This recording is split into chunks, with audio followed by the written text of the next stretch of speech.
안녕하세요. 여러분들이 와인을 차게 빨리 먹으려고 했다가 실수로 얼린 경우가 발생하죠. 혹은 겨울에 밖에다 와인을 잘못 두는 바람에 와인이 얼던가, 그럴 경우 와인이 얼마나 변화가 있을지, 오늘은 두 개 같은 와인 중 하나의 와인을 얼린 다음 녹이고 두 와인이 얼마나 차이가 있는지 시음을 통해서 알아보도록 하겠습니다. 이렇게 꽝꽝 얼었고 위에 부분이 볼록하고 살짝 와인이 흘러나와 있는 상황입니다. 이걸 한번 녹여서 정상적인 와인과 한번 비교해 보도록 하겠습니다. 방금 영상에서 보았듯이 이 와인은 얼렸다 녹인 와인이에요.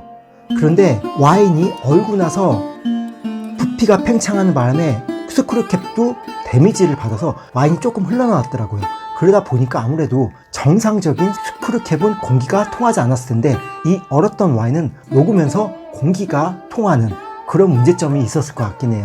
하지만 실제로 스크류캡 와인이 얼게 될 경우 그런 문제점이 발생하므로 얼린 와인과 얼지 않은 정상 와인 비교하는 데는 문제가 없다고 생각합니다. 그러면 정상 와인과 얼었다가 녹인 와인 한번 비교 시음을 해보도록 하겠습니다.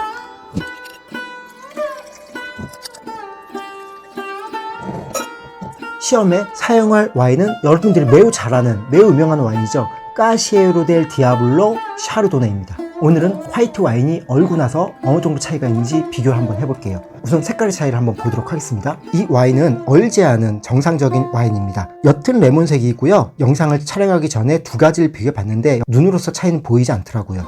이 와인은 얼었다가 녹은 와인입니다. 색깔 자체는 큰 차이는 보이지 않습니다.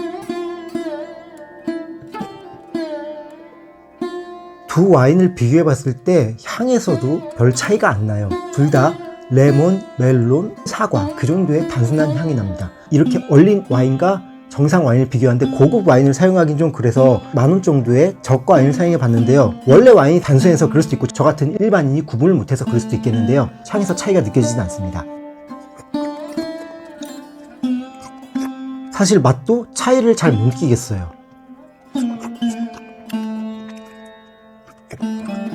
화이트 와인인 만큼 살짝 산도는 높고요. 토스트와 레몬의 풍미가 느껴집니다. 두 와인이 거의 동일하다고 생각하는데요. 약간 제가 알고 나서 마셔서 편견이 생겨서 그런지는 모르겠는데 얼린 와인은 좀 더 오크 향이 잘 느껴져요. 이게 바틀 베리에이션일 수도 있을 것 같긴 한데 좀 더 오크적인 나무의 향이 잘 느껴지는 듯 합니다. 그러면은 이제 한 10분에서 15분 뒤에 다시 한번 두 와인의 향과 맛을 비교해 보도록 하겠습니다. 15분이 추가로 지났습니다. 다시 한번 와인의 향과 맛을 보면서 정상적인 와인 그리고 얼었다가 녹은 와인 두 종류의 와인을 비교해 보도록 하겠습니다. 제가 일반적인 사람이어서 구별 못할지 모르겠지만 시간이 지나도 별 차이를 못 느끼겠습니다. 레몬, 멜론, 사과의 단순한 느낌이 두 와인 다 메인을 차지하고 있습니다. 15분 정도 지나서 온도가 살짝 올라가긴 했을 텐데요. 맛에도 차이를 못 느끼겠어요. 초반에 마셨을 때는 얼었다 녹은 와인이 좀 더 오크적인 느낌이 난다고 생각은 했었는데요. 지금 보니까 그런 것도 저의 착각이었던 것 같습니다. 결론을 말씀드리자면요.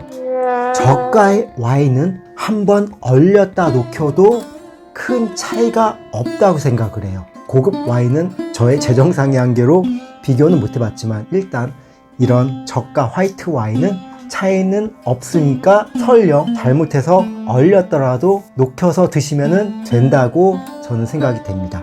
다음에 기회가 된다면 레드 와인도 한번 비교해 보도록 하겠습니다.